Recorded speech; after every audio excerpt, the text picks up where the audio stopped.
Nós vamos estudar hoje o Salmo 109. Salmo 109 e vamos falar algo que o dirigente falou aqui. Ele usou a palavra clamor e é sobre isso que queremos falar. A função do clamor para o crente. Para que funciona o clamor? Nem sempre eu clamo, nem sempre você clama. Muitas vezes nós reclamamos.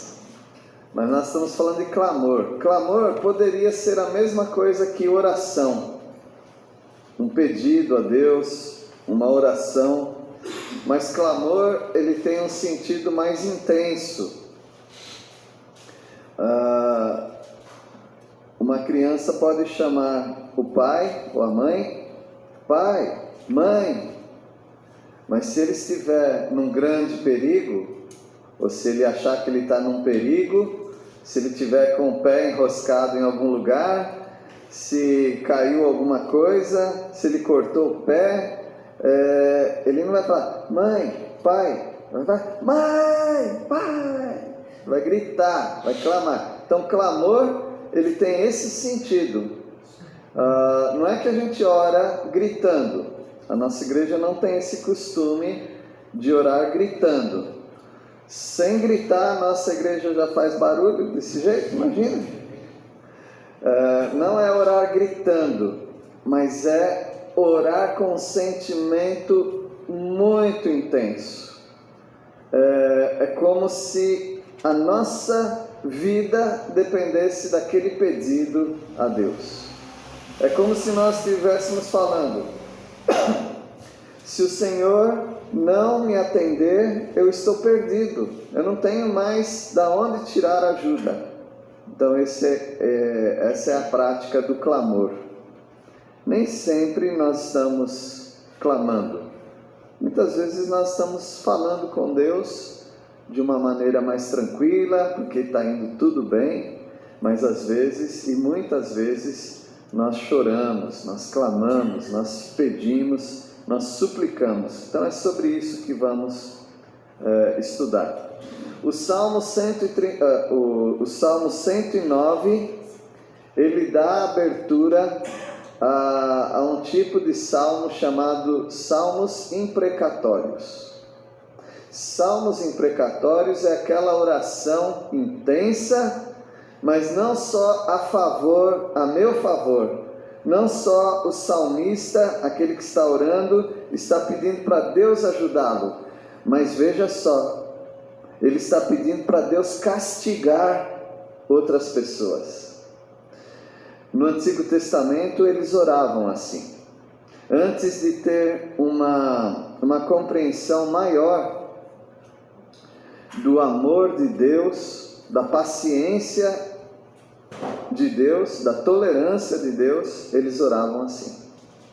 Jesus falou que não é mais para orar assim, não é mais para desejar o mal para os nossos inimigos, agora é para orar para Deus abençoar os nossos inimigos, aqueles que nos fazem mal, agora é para nós orarmos para que Deus dê bênçãos para eles, para que eles fiquem até envergonhados, e eles fiquem mais mansos e que eles se arrependam diante de Deus. Então mudou, alguma coisa mudou nesse sentido. Mas como nós estamos estudando Salmos, que é o Antigo Testamento, havia muitos salmos, eu não me lembro se quase 15 salmos imprecatórios. Mas esse é um dos salmos imprecatórios. Primeira parte não, mas vamos estudar então o clamor. Qual é a função?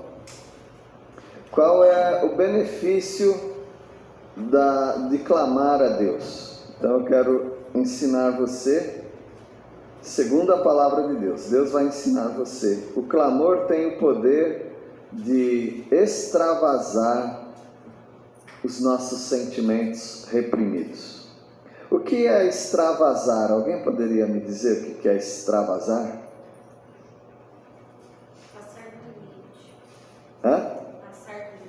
Passar do limite. Passar do limite, extravasar.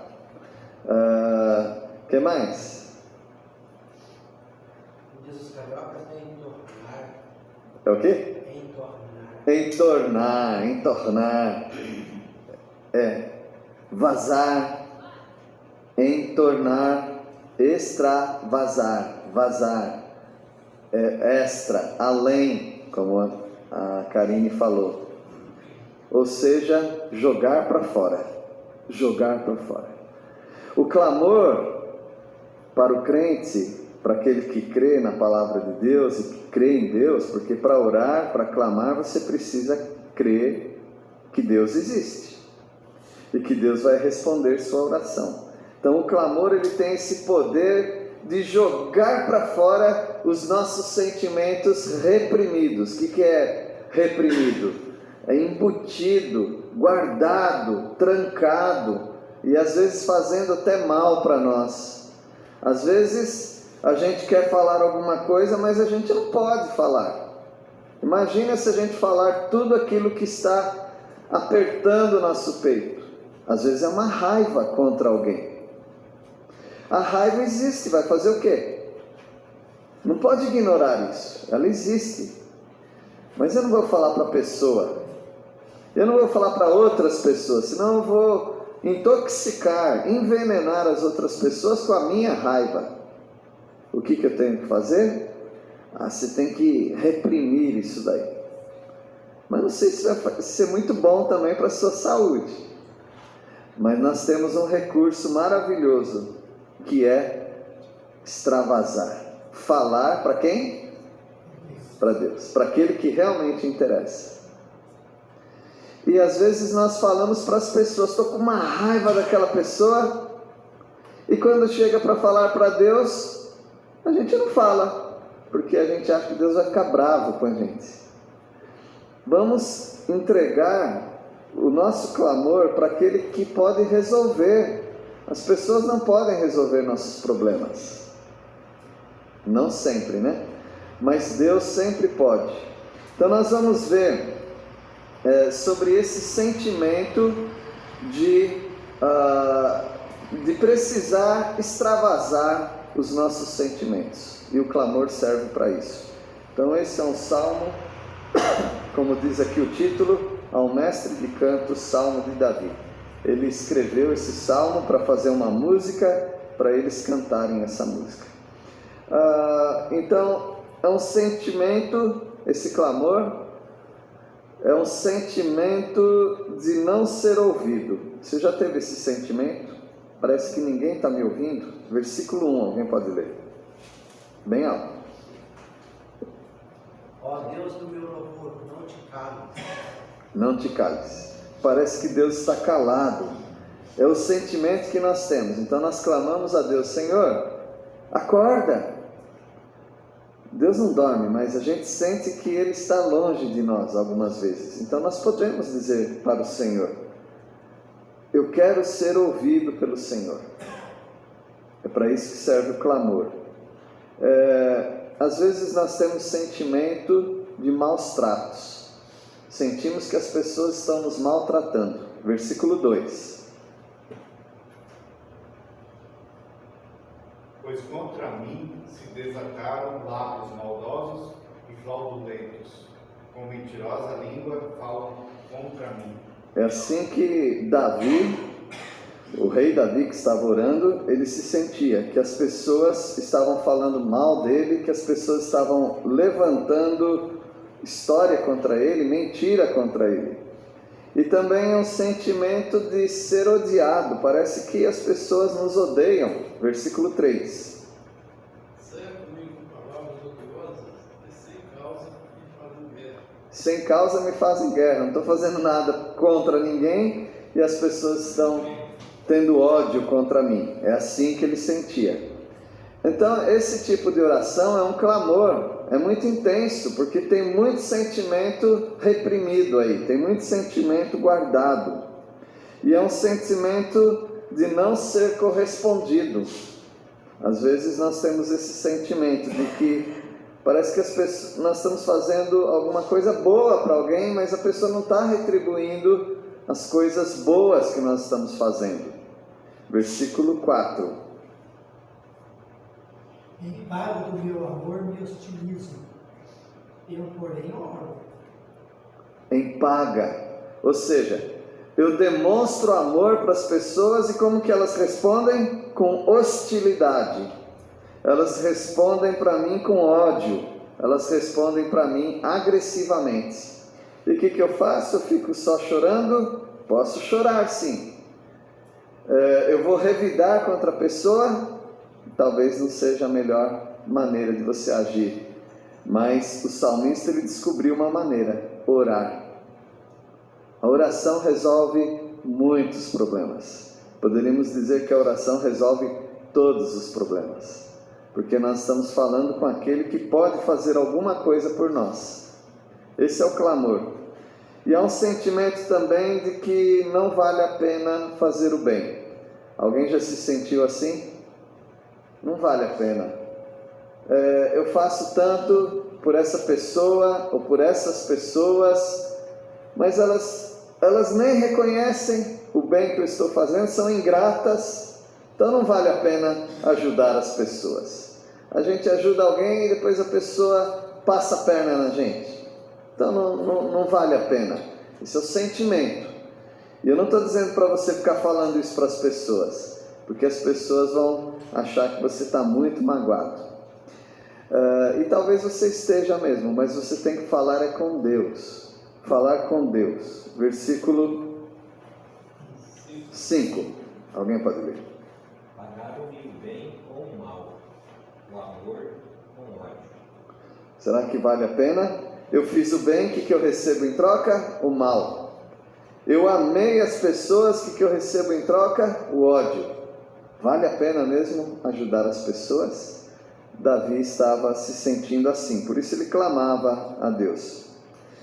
Aqui começa a ficar mais feia a situação, porque enquanto você tem sentimento reprimido, você está falando com Deus, e você está chorando, então você pode se quebrantar diante de Deus.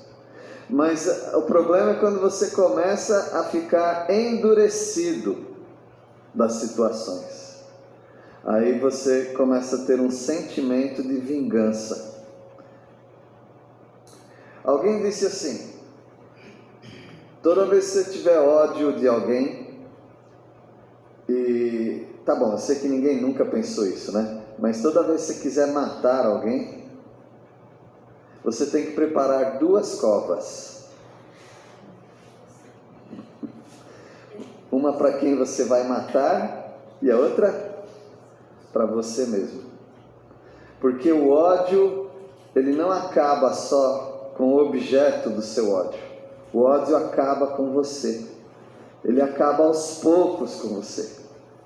E é por isso então que quando você odeia alguém, você tem que preparar 2 covas. Quando você tem um objetivo de se vingar de alguém, você tem que preparar 2 covas. Uma para a pessoa que você vai maltratar ou vai se vingar, e a outra para você mesmo. Versículo 6. Aqui começa um pouco dessa imprecação. Imprecação quer dizer desejar o mal para o outro. Versículo 6. Suscita contra ele e a sua direita esteja um acusador. Suscitar quer dizer levante contra essa pessoa aí que está me maltratando, que está pagando o bem que eu faço com o mal. Levanta contra essa pessoa um acusador, um ímpio, para ela saber que o que eu estou sentindo, para ela sentir também e até pior. Versículo 7. Quando for julgado, saia condenado, e em pecado se lhe torne a sua oração. Então o salmista deseja que quando aquela pessoa for orar, que Deus veja aquela oração como um pecado, para Deus castigar aquela pessoa. Irmãos, eu não estou bravo com ninguém não, tá? Eu estou só mostrando como que o salmista que escreveu, ele estava sentindo. E se Deus deixou ele escrever e quis que nós soubéssemos, é porque Deus queria falar para você como é o seu coração. Porque você e eu parecemos bonzinhos, né? Não sei se eu pareço bonzinho. O Joãozinho parece bonzinho? Ronaldo parece bonzinho? João Tonini parece bonzinho? Parece. O João Marcos parece bonzinho? Nós temos duas faces. Uma é a face que nós mostramos para as pessoas, e a outra é aquela que nós não mostramos. E Deus está usando Davi para mostrar uma face que nós não mostramos para as pessoas. Então não precisa se justificar para mim, tá bom? Eu sei que é assim no coração, porque Deus mostrou já. Ele já mostrou para mim como que é meu coração. É assim. E eu já sei como é o seu coração. É assim também. Precisa ter uma transformação muito grande para não ser desse jeito. Então, veja Davi, no versículo 8. Continua.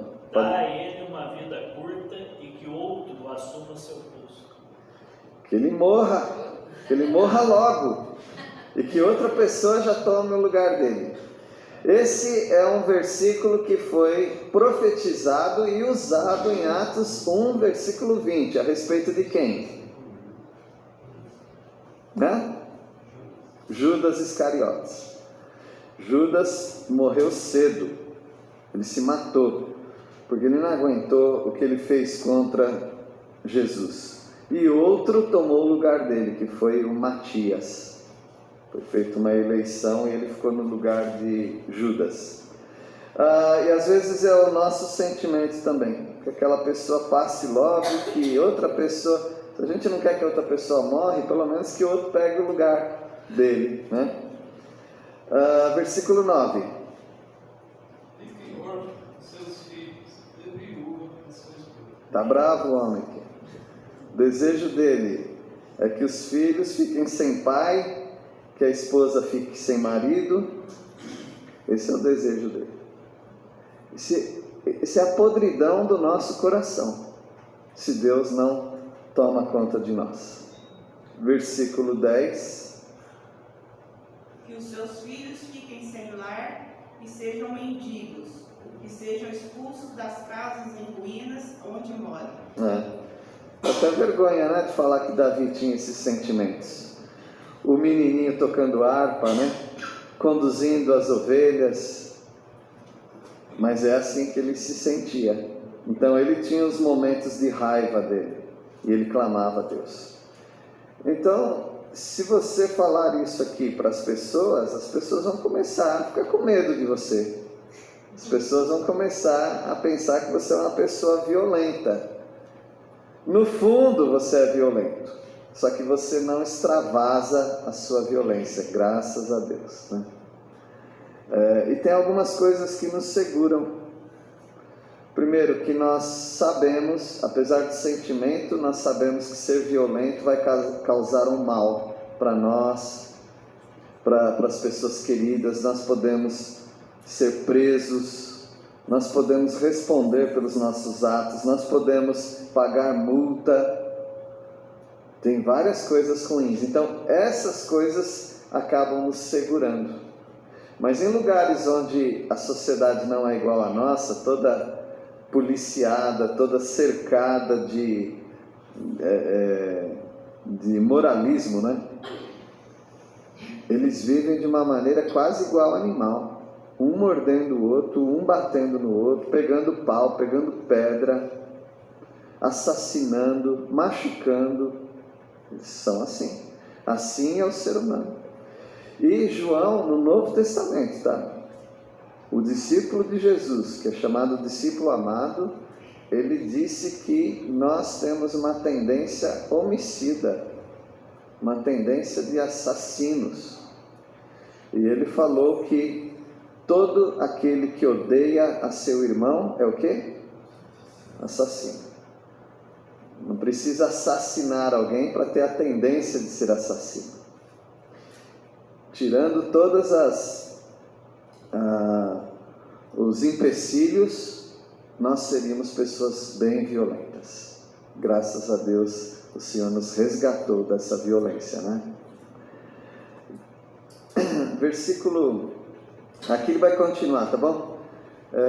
o clamor tem esse poder de falar a Deus o que nós não podemos falar para as pessoas. E ele está falando com Deus. Se ele soubesse que a gente aqui em Jacutinga estivéssemos lendo o que ele estava sentindo, será que ele ia escrever? Talvez ele ia ficar com vergonha, né? Mas ele escreveu e Deus permitiu que isso chegasse até nós. O desejo dele é que esses inimigos sejam corrompidos pelos agiotas. Alguém já ouviu falar de agiota? Alguém já conheceu agiota? Então, veja aqui o que ele diz, versículo 11. De tudo que tem, lance mão o usuário, do fruto do seu trabalho, expulhem-no os estranhos. Tá bom. Lê de novo, Duda. Preste bem atenção aí na palavrinha. De tudo o que tem, lance mão o usuário, do fruto do seu trabalho, expulhem-no os estranhos. Você fez o que todo mundo faz, tá bom? Parece que está lendo uma palavra, mas é outra. Não é usuário, é usurário. É outra palavra, existe essa palavra. Deus fala para não praticar a usura. O que é usura? Agiotagem. Cobrar de uma pessoa aquilo que empresta, cobrar muito alto, a ponto da pessoa não conseguir pagar aquilo. Então o salmista está tão bravo com as pessoas que ele fala que essas pessoas, ou essa pessoa, que o usurário, ou o agiota, chega até a porta da casa dele. Que os capangas do agiota cheguem até a porta da casa dele. E também que tudo que ele juntou, toda a plantação dele, todos os bens que ele produziu, todo o dinheiro que ele ganhou, esbulhem-no os estranhos. Esbulhar quer dizer despojar, roubar. Uma pessoa que chega dentro da casa do outro e arranca tudo que tem naquela casa, é um espólio, ele está esbulhando, ele está roubando, né? Despojando tudo aquilo. É o desejo que o salmista tem contra os seus inimigos. Versículo 12, que eles sejam desamparados. Versículo 12. Não haja ninguém que se compadeça dele, nem haja quem favoreça os seus órfãos. Ou seja, que ele fique desamparado. Que ele morra e que os filhos dele passem fome, fiquem desamparados. Versículo 13, que eles sejam privados de uma descendência. Privado é que eles não tenham isso, né? Versículo 13. Que todos os seus descendentes morram logo, e que o seu nome seja esquecido em pouco tempo. Que acabe a descendência dele. Esse é o coração de Davi. Se o coração de Davi era assim, eu já duvido de todo mundo. Porque Davi, ele escreveu coisas muito doces, muito meigas, coisas muito lindas. E uma pessoa assim, orar dessa maneira, com tanto ódio no coração, isso mostra que de vez em quando, até as pessoas boazinhas, elas extravasam. Mas ele não está falando isso para nós, ele está falando para Deus. E Deus deixou que soubéssemos o que estava dentro do coração dele. Para quê? Para que nós soubéssemos o que está dentro do nosso coração também. Versículo 14, ele deseja que os seus inimigos sofram pelos pecados até dos pais deles. Versículo 14. A lembrança do Senhor viva a iniquidade de seus pais, e não se apague o pecado de sua mãe. Ou seja, Davi está querendo que eles sofram até pelo pecado que eles não cometeram, que os pais deles cometeram, que o castigo do pecado dos pais cheguem até meu inimigo. E o versículo 15, que Deus não se esqueça de nenhum dos seus pecados. Versículo 15 e 16. Que estejam sempre à frente de Yahvé, para que ele corte da terra a sua lembrança. Ele não se lembrou de agir com clemência, perseguiu o pobre e o indigente e o coração contrito até a morte. Então, na visão de Davi, essa pessoa merece, porque não foi uma pessoa boa, então que essa pessoa sofra mesmo. Que Deus lembre sempre dos pecados. Miqueias já foi diferente.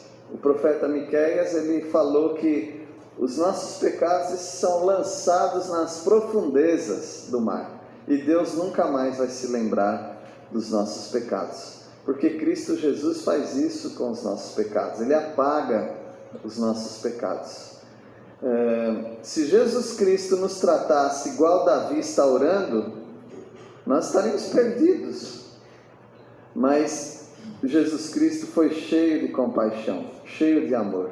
E Paulo, o apóstolo Paulo, ele fala em Efésios capítulo 5, acho que é o versículo 30 ou 31, ele fala: perdoai-vos uns aos outros, como Cristo vos perdoou. Assim como Jesus perdoou, nós temos que perdoar as pessoas também. Versículo 17 até o 20. Ele deseja que sejam amaldiçoados. Versículo 17. A boa maldição, ela o apanha. Não quis a bênção, aparte-se dele. Então, se esses inimigos amaram a maldição, que a maldição apanhe esses inimigos. Versículo 18. Vestiu-se de maldição como de uma túnica, penetra, como água no seu interior, e nos seus ossos como azeite. Se ele amou a maldição, se ele se vestiu de maldição, então que a maldição caia sobre ele como um óleo. Sabe um óleo como se joga numa engrenagem, no motor, ele consegue escorregar em cada buraquinho daquela peça e consegue banhar toda aquela peça. O nosso desejo é que Deus banhe as pessoas com a graça dele, com o amor dele. Não é assim que nós devemos desejar? Mas esse aqui que está orando, ele está orando que a maldição de Deus tome conta de toda a vida daquela pessoa. Cuidado se você tiver com um desejo de orar assim. Versículo 19. Seja para ele como um vestido que o cobre, e como o cinto que o cinja sempre. Ou seja, o cinto está sempre em volta da gente, não é? A roupa está sempre nos cobrindo, então que a maldição também cubra essa pessoa. É o desejo dele. Talvez você esteja falando, ainda bem que eu não sou assim, eu sou uma pessoa bem diferente, né? Versículo 20. Tal seja da parte do Senhor o galardão dos meus contrários e dos que falam mal contra a minha alma. Galardão quer dizer recompensa. Que a recompensa deles seja essa maldição de Deus. Ufa, até cansa, né? De ver tanto ódio assim no coração. Mas o clamor é isso. É assim que ele sente, é assim que ele pede para Deus. E o clamor tem o poder de descobrir que Deus pode nos ajudar. Quando nós descobrimos isso, até o nosso ódio vai embora. Versículo 21, nós descobrimos, clamando a Deus, é que se descobre isso. Você descobre que Deus é quem vai te dar o livramento. Versículo 21. Mas tu, Senhor Deus, age por mim, por amor do teu nome. Livra-me, porque é grande a tua misericórdia. É Deus que pode nos livrar. E no versículo 22, também 23, nós vamos descobrir nesse clamor que Deus vai curar as feridas do nosso coração. Às vezes nós estamos feridos. É um machucado que não dá para ver, porque é dentro de nós, no nosso sentimento, no nosso coração. Mas é só Deus quem pode curar. Versículo 22. Porque estou aflito e necessitado, e dentro de mim sinto ferido o coração. 23. Vou passando como a sombra, sou atirado para longe, como um gafanhoto. É assim que ele sente. ele está ferido. Pessoas feridas ferem, pessoas machucadas machucam. E ele está ferido. E ele sente que ele está declinando. Ele é igual um gafanhoto quando vem na sua mão e você chacoalha e rapidamente vai, né? Ele sente assim também. Ele sente que ele chega perto de Deus e Deus dá uma chacoalhada na mão e ele vai embora. Ele se sente solitário. No versículo 24 agora e 25, nós descobrimos que o clamor desgasta, principalmente se o seu clamor tem ódio. Versículo 25. 24. Jejuei tanto que meus joelhos se dobram, e sem óleo minha carne emagrece. Então ele sente que ele está acabado, né? Até de orar. A oração dele está cansativa. Também orar desse jeito aqui deve cansar demais, né? Versículo 25. Quando os outros me veem, caçoam de mim, e zombando, balançam a cabeça. Então ele sente que as pessoas estão zombando dele. E nós descobrimos no clamor que só Deus pode nos livrar. Já vimos isso. Vamos ver de novo, versículo 26. Socorre-me, Senhor Deus meu, salva-me segundo a tua misericórdia. E o 27? Para que saibam que isso das tuas mãos, que tu, Senhor, o fizeste. Esse é o clamor que nós temos que fazer. Quanto àqueles que nos maltrataram, é muito pesado a gente lidar com isso. A gente tem que orar para Deus cuidar da vida daqueles que nos maltrataram e fazer a justiça que Ele quer fazer. Mas nós não temos que dar ideia para Deus. Faz isso, faz aquilo, deixa os filhos órfãos. Não, isso não compete a você. É muito pesado carregar justiça. Eu vi uma vez um filme chamado Justiça de um Bravo. Viu, né? Você tem que assistir isso aí também. Você assistiu Fugitivo. Justiça de um Bravo. É um rapaz, um casado, né? Esposa e filhos. E ele tinha que levar os cavalos dele de um lugar para o outro. E tinha os homens opressores, dono da grana, tinham poder, tinham armas. E eles estavam cobrando pedágio. Cada cavalo que passar por aqui, você tem que pagar. E se estacionar os cavalos aqui, vai ter que pagar. E era um valor que nem valia a pena ele trabalhar para pagar aquilo lá, muito caro. E ele achou que era muita injustiça. Então esse homem, ele foi atrás da justiça. A esposa dele morreu, ele atirou em alguém e acabou...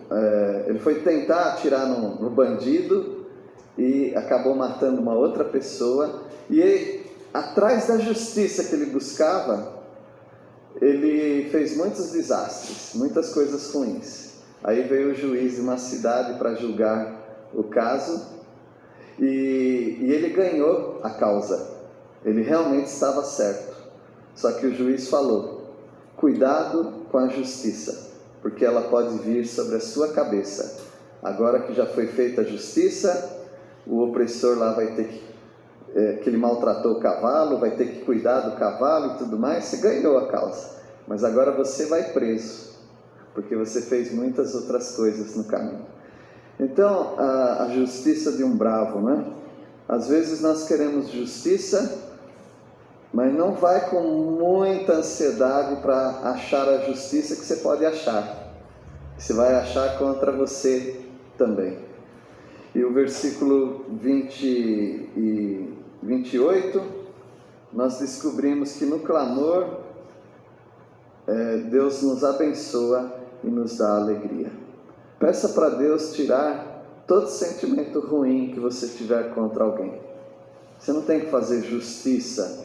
Você tem que orar a Deus, para Ele te abençoar, para Ele te dar alegria, e deixa que as outras coisas Ele vai resolver. Versículo 28. Amaldiçoem eles, mas tu abençoa. Sejam confundidos os que contra mim se levantam. Alegre-se também o teu céu. Ele ainda está preocupado com o outro, notaram? Mas o que ele fala é realmente isso. Mas tu abençoa.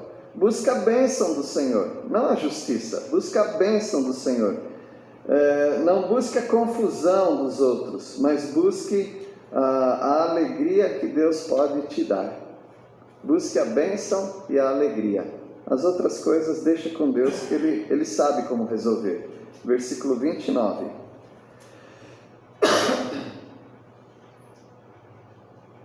Vistam-se os meus adversários de vergonha e cubram a sua própria confusão como uma capa.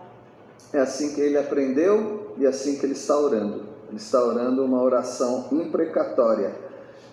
Oração imprecatória é como um fogo na sua mão. Você não pode ficar com ela muito tempo. Ela vai te queimar. Mas no Antigo Testamento eles viviam muito carregados. Eles viviam muito pesados.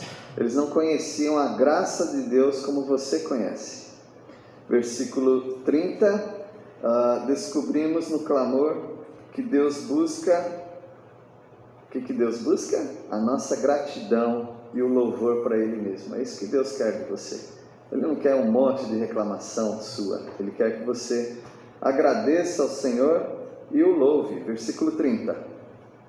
Minha boca está cheia de louvores ao Eterno. Estou cantando os seus louvores cercado pela multidão. E o 31? Porque ele se põe à direita do pobre, para livrar dos que lhe julgam a alma. Vamos ficar com isso, na confiança de que Deus vai cuidar da situação. Depois que veio Jesus Cristo a esse mundo, Ele veio não para julgar o mundo, mas veio para salvar as pessoas. Esse é o desejo dele. E quando Ele estava na cruz, as pessoas estavam zombando dele, estavam fazendo tudo isso que fizeram contra Davi. Estavam fazendo pior até. Mas Jesus na cruz, uma das palavras dele, ele soltou ali 7 frases.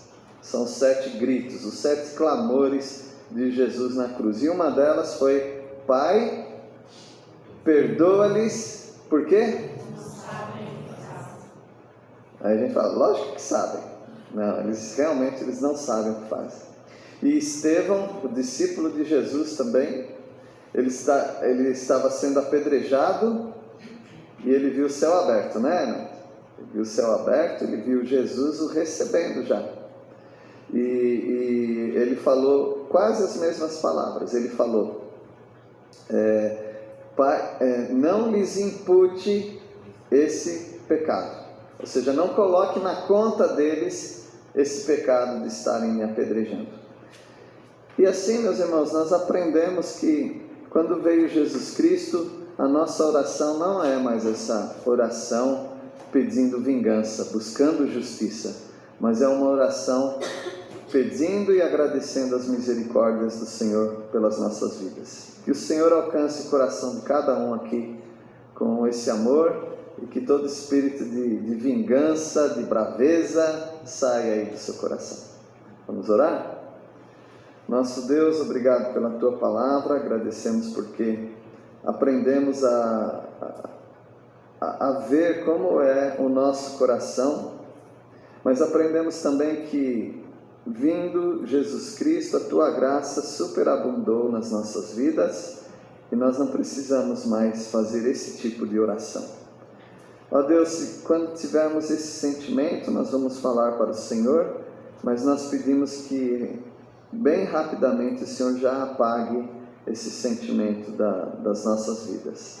Oramos em nome de Jesus. Amém.